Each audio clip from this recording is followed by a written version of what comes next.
నమస్తే అన్న, అందరికీ నమస్కారం. కువైటు పౌర విమానయాన శాఖ director general of civil aviation సంచలన ప్రకటన చేసింది. ఇరాన్ డ్రోన్లు మరియు మిసైళ్లతో కువైట్ అంతర్జాతీయ విమానాశ్రయంలోని టెర్మినల్ 1ను లక్ష్యం చేసుకుని దాడి చేయడంతో పలు విమానాశ్రయ సౌకర్యాలకు తీవ్ర నష్టం వాటిల్లడంతో పాటు ప్రాణ నష్టం కూడా సంభవించింది.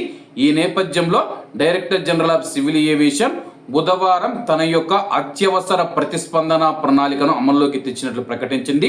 ప్రయాణికులు, విమానాశ్రయ సిబ్బంది మరియు మౌలిక సదుపాయాల భద్రతను నిర్ధారించడానికి సంబంధిత అధికారులు ఆమోదించబడిన అత్యవసర విధానాలు మరియు ప్రణాళికలకు అనుగుణంగా ఈ ఘటనపైన తక్షణమే స్పందించారని చెప్పి director general of civil aviation అధికార ప్రతినిధి అబ్దుల్లా ఆల్ రాజీ గారు తెలిపారు. అవసరమైన భద్రత మరియు సాంకేతిక చర్యలు పూర్తయ్యే వరకు, అలాగే కార్యకలాపాలను తిరిగి ప్రారంభించడానికి విమానాశ్రయం సిద్ధంగా ఉందని నిర్ధారణ అయ్యే వరకు, తదుపరి ఉత్తర్వులు జారీ చేసేంత వరకు అన్ని విమాన కార్యకలాపాలు నిలిపివేసి కువైట్ విమానాలను ప్రత్యామ్నాయ ఎయిర్పోర్ట్లకు మళ్లిస్తూ ఉన్నట్లు ఆల్ రాజీ గారు తెలిపారు.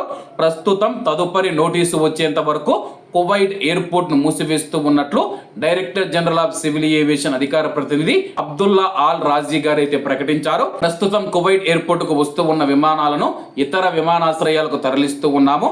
మరమ్మత్తు మరియు పునరుద్ధరణ పనులలో భాగంగా విమానాశ్రయ సౌకర్యాలు మరియు కార్యాచరణ వ్యవస్థలకు జరిగిన నష్టం పైన ప్రత్యేక సాంకేతిక బృందాలు సమగ్ర తనిఖీలు మరియు అంచనాలు ప్రారంభించాయని ఆయన పేర్కొన్నారు.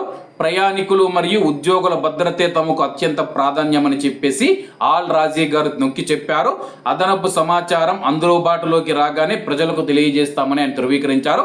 ప్రస్తుతం కువైట్ ఎయిర్పోర్ట్ని అయితే మూసివేయడం జరిగింది.